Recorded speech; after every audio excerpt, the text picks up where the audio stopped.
260च्या प्रस्तावावर बोलण्याची मला संधी दिली त्याबद्दल आपले आभार मानतो। आणि विरोधकांच्याही 260च्या प्रस्तावावर आज त्यांनी चर्चा केली।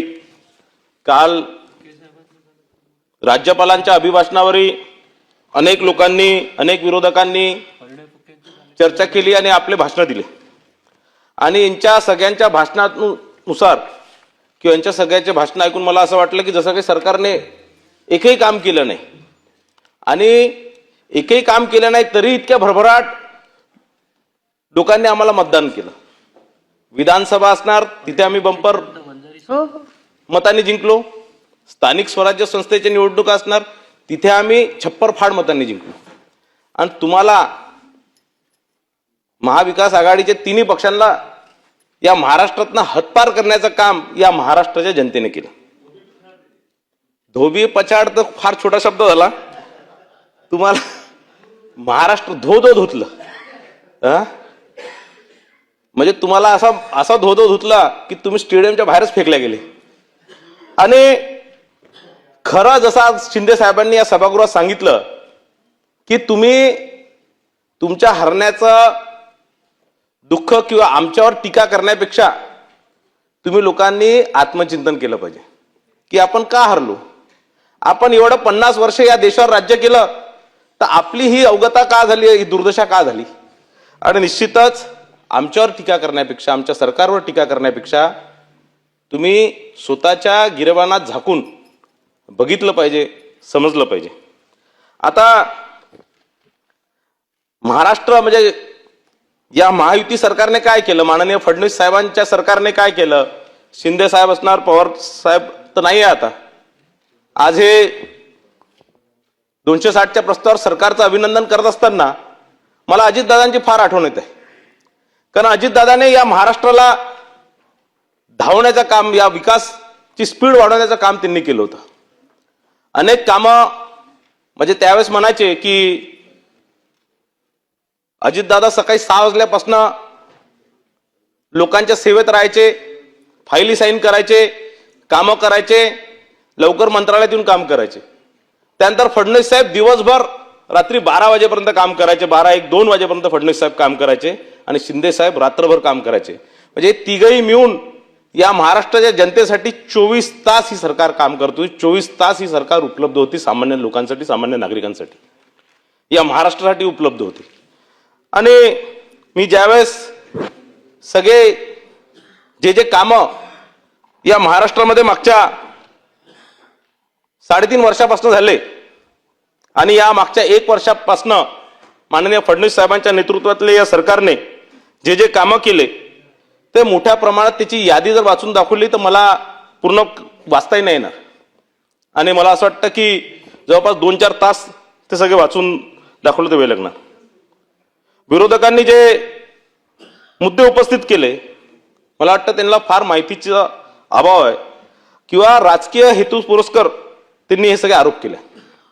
आमचे सरकार हे फक्त घोषणा करणारी सरकार नाही तर काम करणारी सरकार आहे आणि 24 तास काम करणारी ही सरकार आहे। महाराष्ट्र हे देशातलं पहिलं राज्य आहे ज्याने स्वतंत्र AI artificial intelligence for agriculture 2025 ते 2029 धोरण मंजूर केलेलं आहे। यासाठी 500 कोटीची तरतूद सुद्धा आमच्या सरकारने केलेलं आहे।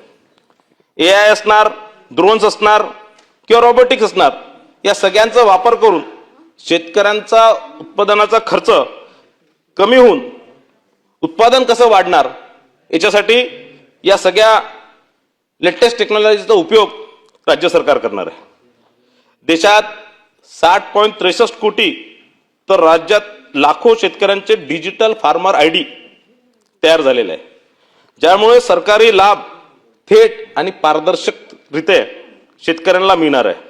93 लाख शेतकऱ्यांच्या चॅटबोर्डद्वारे आपल्या भाषेत शेतीविषयी तंत्रज्ञ सल्ला, म्हणजे मराठी असणार, हिंदी असणार, त्यांना ज्या भाषेत पाहिजे त्या भाषेत सल्ला घेण्याचं काम या माध्यमातून होणार आहे। बियाण्यांचा जो काळा बाजार तुमच्या सरकारच्या वेळेस होत होता तो रोखण्याकरता QR कोडद्वारे बियाण्यांचे ट्रॅकिंग करण्याचे यंत्र आमच्या सरकारने राबवत आहे। भविष्याचं नियोजन अचूक असलं पाहिजे, थेट असलं पाहिजे. म्हणून प्रत्येक ग्रामपंचायत स्तरावर ऑटोमॅटिक वेदर स्टेशन ची उभारणी करणार आहे आणि त्याचा अचूक अंदाज म्हणजे हवामानाचा अचूक अंदाज या माध्यमातून शेतकऱ्यांना दिला जाणार आहे. कापूस असणार, हळद असणार, मका असणार, या पिकांच्या दरातील जो चढ उतार आहे त्या डिमांड अँड सप्लायमुळे त्याच्या जो चढ उतार असतो तो शेतकऱ्यांचे संरक्षण करण्यासाठी हेजिंग डेस्कची स्थापना केलेली आहे. नानाजी देशमुख कृषी संजीवनी योजना 2 च्या माध्यमातून 21 जिल्ह्यातील 7201 गावांमध्ये हा प्रकल्प राबवून हवामान अनुकूल शेतीवर भर दिला जात आहे. महिला सक्षमीकरण करण्यासाठी उमेद अभियानातील महिला बचत गटांना कीट व्यवस्थापन आणि कृषी कार्यालयात सामावून घेऊन ग्रामीण अर्थव्यवस्था मजबूत करण्याचं काम राज्य सरकार करत आहे. कृषी विद्यापीठेचे MCAER सारख्या संस्थांना अधिक स्वायत्त देऊन संशोधनावर भर दिला जात आहे. विरोधक जे आरोप करत आहे, विशेष करून काल मी जर दिवसभर तर तुमचे भाषण ऐकले राज्यपालांच्या अभिभाषणावर किंवा इतर याच्यावर, तर तुम्ही माननीय मुख्यमंत्री साहेब दावोसला का जातात आणि दरवर्षी इतके जे मोठे लाखो कोटी रुपयाचे गुंतवणूक जे ते या महाराष्ट्रामध्ये आणून राहिले ते कुठे गेले हे तुमचा प्रश्न होता. यावेळेस दावोसमध्ये जाऊन 37.27 37 लाख कोटीचे सामंजस्य करार MOU केलेले आहे. टाटा एअरबस असणार किंवा वेदांता सारख्या मोठ्या मोठ्या कंपन्यांनी तिथे MOU आपल्या सरकारसोबत केलं आणि विरोधकांचे दावे जे तुम्ही आपण केले ते निश्चितच दिशाभूल करणार आहे आणि तुमची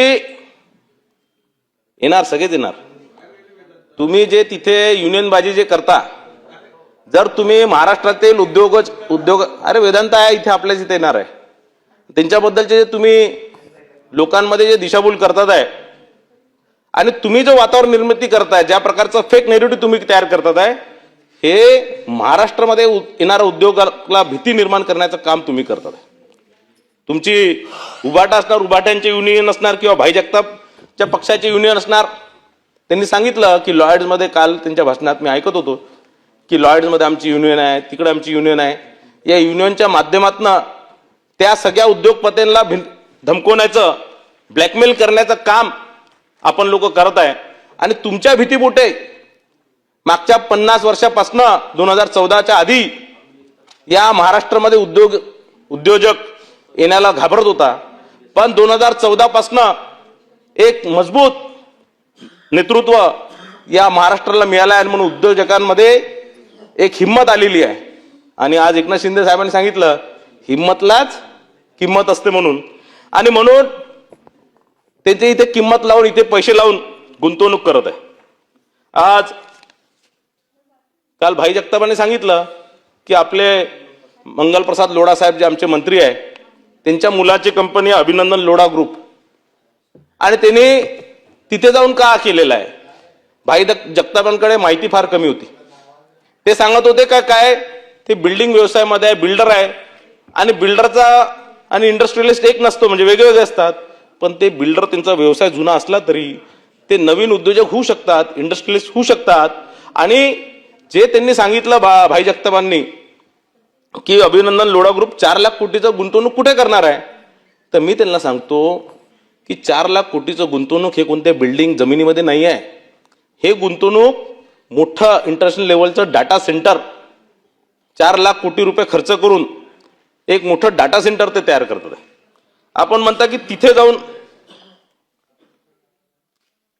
जाऊन आपण इकडचेच लोक का करतात, तर एक इंटरनॅशनल बाजारपेठ जोपर्यंत तुम्ही आपल्या राज्याच्या पॉझिटिव्ह पॉइंट्स जोपर्यंत तिथे शोकास करणार नाही, आंतरराष्ट्रीय बाजारपेठ, आंतरराष्ट्रीय इन्व्हेस्टमेंट समिट्समध्ये जोपर्यंत तुम्ही आपलं शोकेस करणार नाही तोपर्यंत तुमच्यावर विश्वास होणार नाही, तुमच्या राज्यामध्ये गुंतवणूक येणार नाही. आणि हे जे थोडंसं गुंतवणुकीला ब्रेक लागणार, तुम्ही म्हणता ना वेदांता गेला, ते फॉक्सको कोणती कंपनी ती बाहेर गेली, तुमच्या भीतीमुळे गेली, तुमची सरकार आली ना मदत. हे जे महाराष्ट्रामध्ये अस्थिरता जे केलं,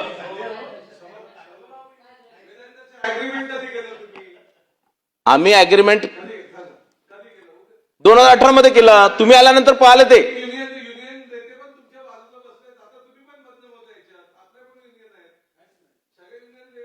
नाही नाही, आम्ही आमच्या जे युनियन आहे ते चांगले आहे. तुमचे जे भाई जगतापांची युनियन आहे, उभाटाची जी युनियन आहे, ते सगळे चुकीचं काम करतात हे सांगतो.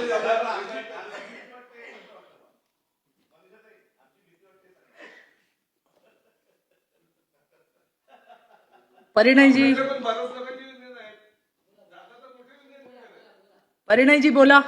जगाच्या बाजारात गेल्याशिवाय आपल्या मालाची किंमत कळत नाही.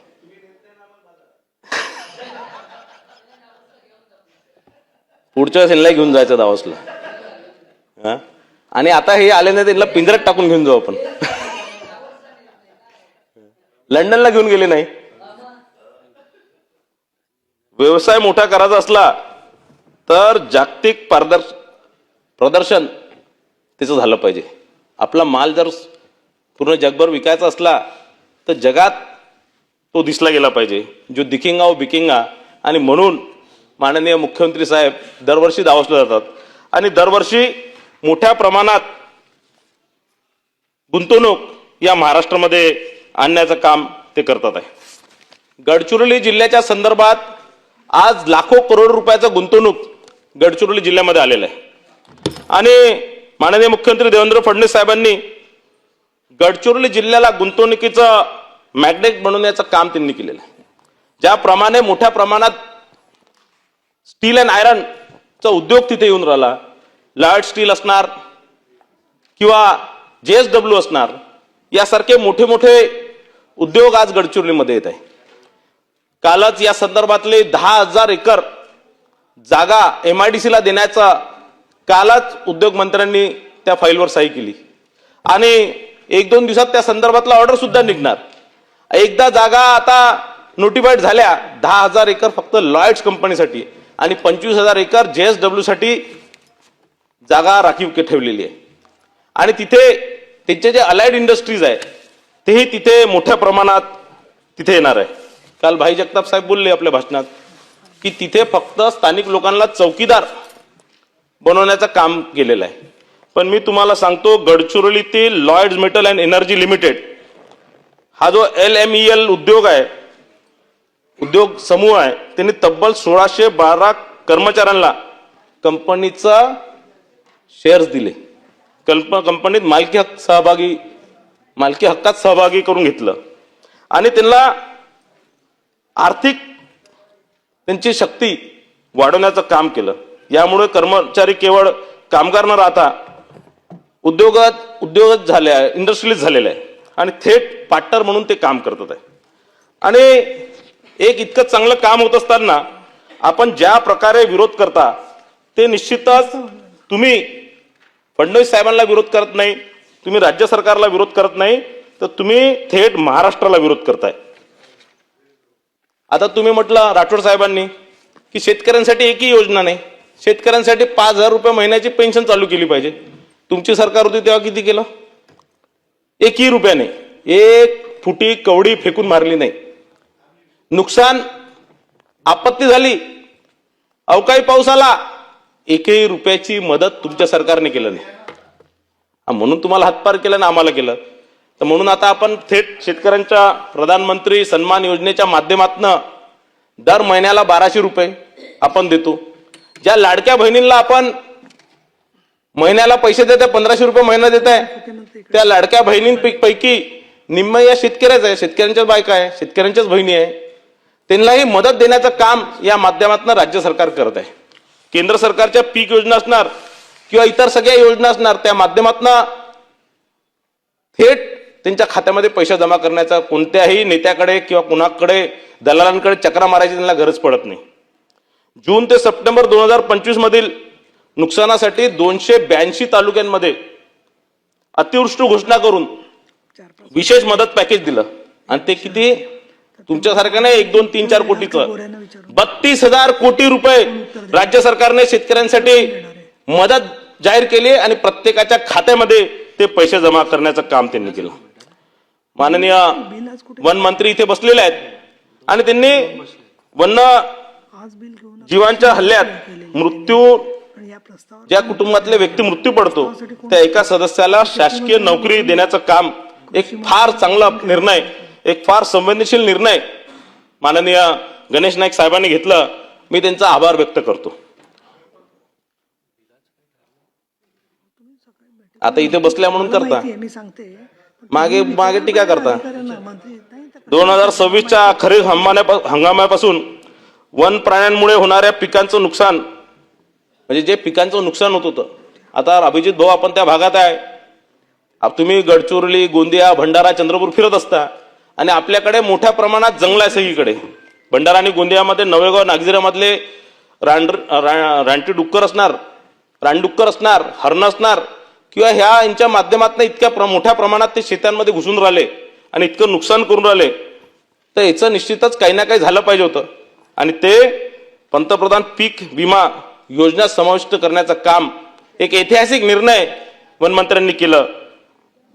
पुणे असणार, अहिल्यानगर असणार, नाशिक असणार, याच्यात बिबट्यांसाठी विशेष रेस्क्यू सेंटर, 1800 बिबटे पकडण्यासाठी ठेवण्यासाठी विशेष रेस्क्यू सेंटर उभारण्याचं काम आता प्रगतीपथावर आहे. तेही एक निर्णय, फार मोठा निर्णय या माध्यमातून वन विभागाने घेतलेला आहे. पायाभूत सुविधा आणि पांदन रस्ते, ही जी पांदन रस्ते योजना आहे ही फार महत्वाकांक्षी योजना आहे. शेतकऱ्यांसाठी खरं भला करणारी योजना आहे. गावागावांमध्ये जर भांडणं जर होत असतील, जर तुम्ही पोलीस स्टेशन मधल्या जर केसेस बघत असणार तर त्यापैकी निम्म केसेस जे आहेत हे धुऱ्यावरचे भांडणं आहेत, रस्त्याला एका शेतातनं दुसऱ्या शेतात जातानाचे जे भांडणं आहेत. आणि म्हणून ते थांबवण्याकरता आणि शेतकऱ्यांना आपला माल असणार, मशिनरीज असणार, हे त्यांच्या शेतापर्यंत नेण्याकरता ही योजना, महत्वाकांक्षी योजना सरकारने जाहीर केलेली आहे. या रस्त्यांसाठी लागणारा गाळ असणार, माती असणार, मुरुम असणार, याच्यावर कोणतीही रॉयल्टी सरकार घेणार नाही. 3 एप्रिल 2025ला या संदर्भाचा GR माननीय महसूल मंत्री माननीय चंद्रशेखर बावनकुळे साहेबांनी काढला आणि त्या माध्यमातून एक चांगला निर्णय, या रस्त्याला लागणारा गाळ असणार, माती असणार, मुरुम असणार, ते देण्याचं काम राज्य सरकार करणार, कोणतेही पैसे त्यावर घेणार नाही. त्यानंतर गाळमुक्त धरणच्या माध्यमातून जितकेही तलाव आहेत, नाले आहेत, ते खुली करण्याचं काम सुरू आहे. मोठ्या प्रमाणात जलयुक्त शिवारच्या माध्यमातून ते काम सुरू आहे. आम्ही आमच्या जिल्ह्यामध्ये, भंडारा आणि गोंदिया जिल्ह्यामध्ये 4000 तलाव आहे, ते खोदण्याचं काम आम्ही हाती घेतलेलं आहे. दरवर्षी लाखो टन त्यातनं मुरुम आम्ही काढणार आहे आणि ते मुरुम संपूर्ण शासकीय कामांच्या याच्यात आम्ही बिना कोणत्या रॉयल्टी, बिना कोणत्या याचं देणार आहे. आणि ते त्या मुरुमांच्या माध्यमातून हे सगळे रस्तेही बांधले जातील, सगळे पांदन रस्तेही बांधले जातील आणि तलाव खुलीकरण होतील. तलाव मोठ्या प्रमाणात खुलीकरण करण्याचं काम या माध्यमातून करणार आहे. शेत रस्त्याच्या मोजणीसाठी लागणारे सरकारी शुल्क आणि पोलीस बंदोबस्ताचा खर्च आता शासन स्वतः तो सोसणार आहे. तो स्वतः शासन तो खर्च करणार. शेतकऱ्यांना 1 रुपया द्यायची गरज पडणार नाही. आणि या माध्यमातून 3.65 लाख शेतकऱ्यांना जमीन आरोग्य पत्रिका देऊन खतांचा अनावश्यक खर्च वाचवण्याचं काम आमच्या सरकारने केलेलं आहे. शेतकऱ्यांना आर्थिक मदत आणि थेट डीबीटीच्या माध्यमातून शेतकऱ्यांच्या खात्यामध्ये मदत पोहोचवण्याचं काम राज्य सरकारने केलेलं आहे. शेतकऱ्यांच्या संदर्भात मोठ्या प्रमाणात आर्थिक मदत थेट त्यांच्या खात्यामध्ये जमा करण्याचं काम राज्य सरकारने केलं. 21व्या हप्त्याचे 1808 कोटी रुपये 90 लाखाहून अधिक शेतकऱ्यांच्या खात्यात थेट जमा करण्याचं काम राज्य सरकारने केलं. गेल्या वर्षभरात अतिवृष्टी आणि नैसर्गिक आपत्तीसाठी 2,27,00,000 शेतकऱ्यांना तब्बल 19,464 कोटी रुपयाची मदत राज्य सरकारने दिलेली आहे, जी फार ऐतिहासिक आहे. याच्या आधी कधीच इतकी मोठी मदत कोणत्याही सरकारने कधीच दिली नव्हती. विरोधक विमा कंपन्यांचं हित पाहत असल्याचा आरोप नेहमी करत असतात, पण प्रत्यक्षात 1 रुपयात पीक विमा योजनेमुळे कोट्यवधी शेतकऱ्यांना त्यांच्या शेतमालाला एक कवच किंवा त्यांच्या नुकसानाला एक कवच या माध्यमातून सगळ्या शेतकऱ्यांना एक कवच देण्याचं काम राज्य सरकारने केलेलं आहे. शेतीच्या यंत्रणीकरण करण्यासाठी आगामी 5 वर्षात 25,000 कोटी रुपयाची गुंतवणूक राज्य सरकार यामध्ये करणार आहे. असे अनेक कामं या माध्यमातून राज्य सरकारने केलेलं आहे. मला असं वाटतं की विरोधकांनी थोडंसं, कारण आता त्यांना या महाराष्ट्र जनतेने 5 वर्षासाठी आराम दिलेला आहे, तर त्यांनी आराम केलं पाहिजे. हा, तब्येत ठीक करा आणि आत्मचिंतन करा, चिंतन करा, आत्मचिंतन करा. आणि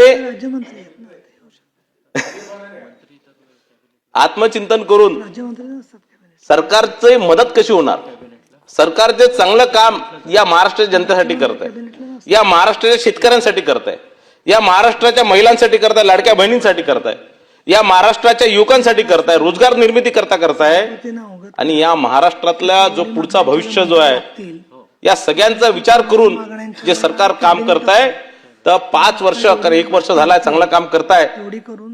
आमची सरकार पुढचे 5 वर्ष राहणार आहे. आणि तुम्ही या प्रकारचं जर करत राहिले तर पुढचे 25 वर्ष तुम्ही परत विरोधी पक्षात आणि आम्ही परत सरकारमध्येच राहणार आहे. म्हणून तुम्ही चांगलं कामाला आपलं समर्थन द्या ही तुम्हाला विनंती करतो.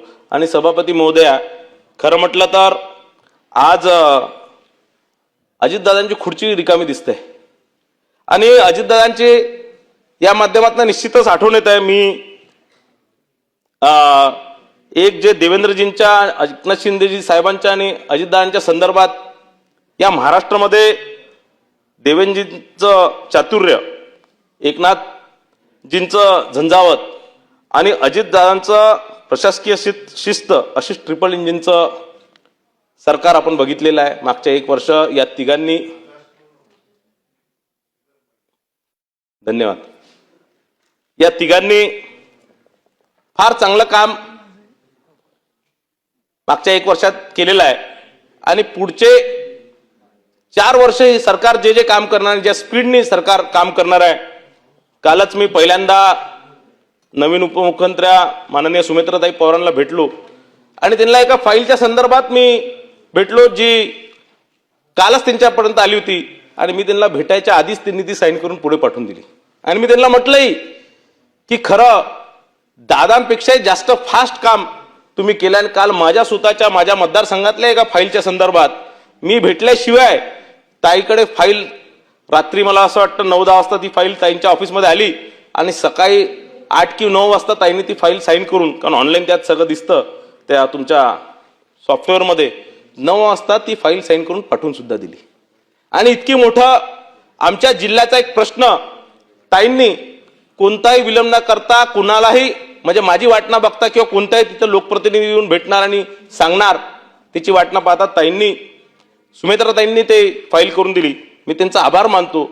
आणि त्यांना मी काल म्हटलंय की तुम्ही अजितदादांपेक्षाही फास्ट आहे आणि अजितदादांपेक्षाही फास्ट काम करणारे आमच्या सुमित्राताई असतील, एकनाथ शिंदे साहेब असतील आणि देवेंद्रजींच्या नेतृत्वात ही सरकार 300च्या नाही 400च्या स्पीडनी, बुलेट ट्रेनच्या स्पीडनी या महाराष्ट्राला प्रगती पथावर घेऊन चाललेलं आहे.